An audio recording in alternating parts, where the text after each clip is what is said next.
Hazaribagh citizen forum की ओर से संवाद कार्यक्रम का आयोजन किया गया। इसमें बतौर मुख्य अतिथि केंद्रीय राज्य मंत्री सह हजारीबाग के बीजेपी प्रत्याशी जयंत सिन्हा आम लोगों से रूबरू हुए और उनके सवालों का जवाब दिया। इस मौके पर जयंत सिन्हा ने कहा कि वो नामांकन के बाद विधिवत घोषणा पत्र जारी करेंगे। आगे के 5 साल क्या क्या मुख्य योजनाएं, क्या क्या मुख्य उपलब्धियां हम लोग हजारीबाग और रामगढ़ के वासियों को दे सकते हैं।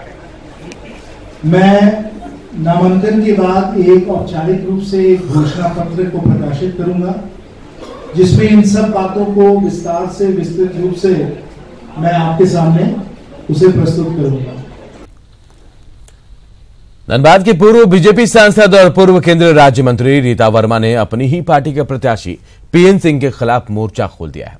उन्हें धनबाद के लिए नकारा करार दिया है। धनबाद से 4 बार सांसद रह चुकी बीजेपी नेता रीता वर्मा ने कहा कि देश के लिए पीएम मोदी जरूरी हैं, लेकिन पीएन सिंह मजबूरी हैं। मैं हिंदी की एक बहुत प्रचलित कहावत दोहराना चाहती हूँ, खुदा मेहरबान तो गधा पहलवान।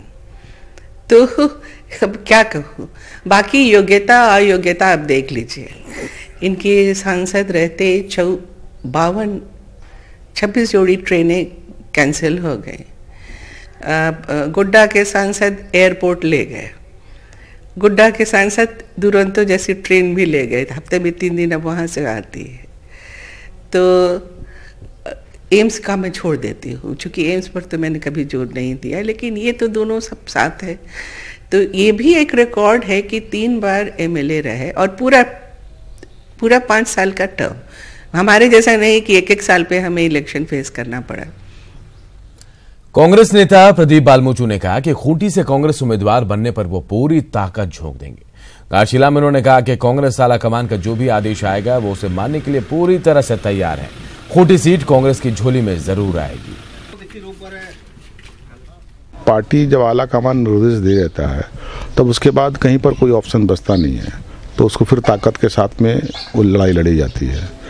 और इसलिए हमको लगता है कि जब आदेश हो जाएगा तो हम लोग पूरी तरह से ताकत के साथ में जुल जाएंगे। और हम लोग, मैंने कहा कि पूरा संगठन तैयार है चुनाव के लिए। और अभी ऐसे समय में हमको लगता है कि हम लोग यहाँ भी, जो ये क्षेत्र है यहाँ भी लोग तैयार हैं।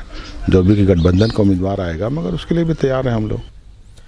और इधर जमशेदपुर में लोकसभा चुनाव के कई रंग दिख रहे हैं। एक तरफ जहां चुनावी गाने बजाए जा रहे हैं, तो वहीं मोदी बंडी और गांधी कुर्ता का क्रेज भी आकर्षण का केंद्र बना हुआ है। रिपोर्ट देखिए।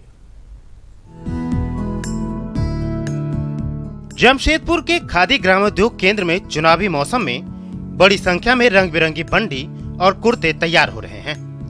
लोकसभा चुनाव के दौरान बाजार में इसकी डिमांड काफी बढ़ गई है। ये कपड़े राजनेताओं से लेकर आम लोगों के लिए पहली पसंद बन गए हैं। कपड़े की हर दुकान में रोजाना इसके कई सेट बिक जा रहे हैं। ऐसे में खादी ग्रामोद्योग केंद्र के कारीगर दिन रात एक कर सैकड़ों बंडी और कुर्ता तैयार कर रहे हैं। एक कुर्ता बनाने में 1.5 से 2-2.5 घंटे लगते हैं। वो मेरा पर्सनल तो सिर्फ 2 घंटे में बनाते हैं, बाकी 2.5 भी लगते हैं, 2 भी 1.5 भी ऐसे।